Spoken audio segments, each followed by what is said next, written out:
Yes, mathematics. And we have some definitions here for mathematics, so let's go over it. Mathematics can be considered a language that we use to convert words into symbols, concepts into diagrams and graphs to facilitate numerical, thus objective analysis. So mathematics in itself can also be considered a language, all right? Because once you need to communicate ideas, you have to use a language, okay?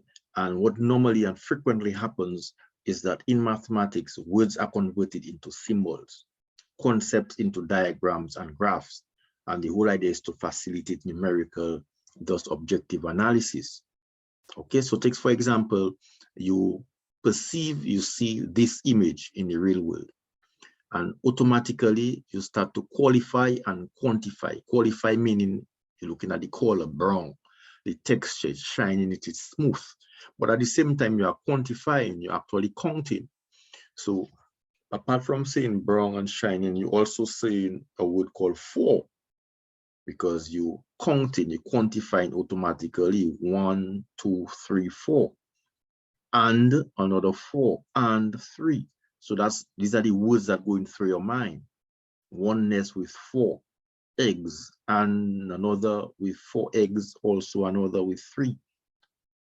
Now, a symbol can be created for FOUR. You can use 3-4 strokes, or you can use that symbol which was created in India.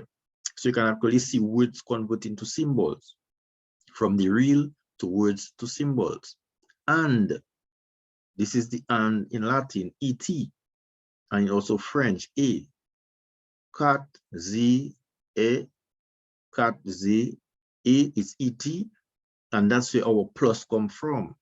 Is an abbreviation of and, symbol et, and the t now from the t now in it, and that's we use that as our plus sign. Okay, words to symbols, reality, words to symbols. 4 eggs, 4 eggs, and 4 eggs, and 4 eggs, and 3 eggs, and 3 eggs is equal to 11 eggs. So when we look at this, we see in maths. When we look at this, we see in words. But it's the same information that is being conveyed. It's the same information when you analyze it and read it. It's the same data, the same information that is being communicated. So therefore, now maths can be considered a language, a translation from words to symbols. So any symbol that you see in mathematics is a potential representation of a real phenomenon. Okay, so therefore now when you go into a maths class, every symbol you see in an equation represents a potential real life variable. The entire equation sets out to describe the relationship between them in the real world phenomenon. So very commonly you will see them as X and Y. You go in a class and you look at the board, X and Y. So just always bear in mind the X and the Y are symbols to represent some real phenomenon. X could mean profit, Y could mean revenue, X could mean production, Y could be time, Y could be days, Y could be, you know, your earnings, okay, speed, and any phenomenon in the real world, and it is represented by X and Y. So always bear that in mind. Okay, so you can go on and we can reiterate and by saying, first we start when we objectively perceive the real world with our 5 senses. Then we subjectively abstract the mental image that was formed in the visual cortex. That's where the image from sight normally formed, and other areas of the brain using words, because when we think, we're using words based on our native language, which are then converted to diagrams and symbols. And the whole idea is to facilitate documentation, thus written communication, okay, of of ideas involving numerical analysis. So that's basically what happens in mathematics. And here we're going to reiterate the mathematics process. Mathematics brings to table this process. That's what mathematics does. First, you perceive the reality. You perceive your surroundings. You see, you hear, you smell, you taste, you feel, and then you intuit, meaning you imagine, and so forth. Using your 6th sense, you look on your surroundings and you see a book. Meaning 1, 2, you're starting to count. Qualify, brown, smooth, rough. How many? 1, 2, 3. You see? So automatically, when you perceive reality, your mind is using words according to the language that is your national language, qualitatively and quantitatively, okay? Qualifying and quantifying. And you may need to you will need to socialize, you will need to communicate your ideas using a language, spoken or written.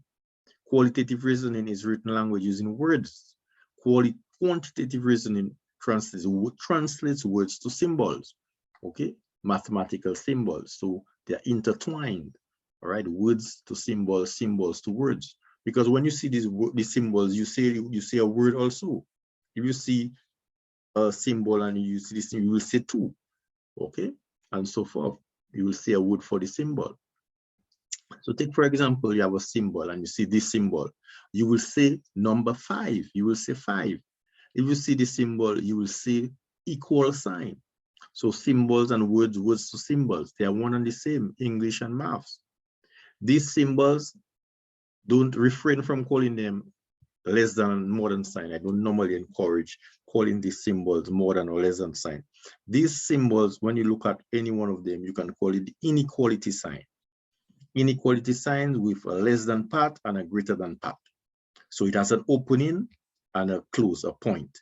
The opening, you call it greater than, and the point, you call it less than. So the whole symbol can be called an inequality symbol with a greater than part and a less than part. The word for the opening symbol is called greater than. So it's the inequality sign with an opening symbol, and it is called greater than. And always, here it is, greater than, and always start with the X. Say X is. So anytime you see the symbol, and if there is a letter, always start with the letter X, or whatever letter that is there, Y, any letter. Here you have the same inequality sign, but then you have the point, and when you see the point, you say less than, right? The name for the point is less than, okay? And always start reading by saying X is, okay? So here we're going to talk about the equal sign.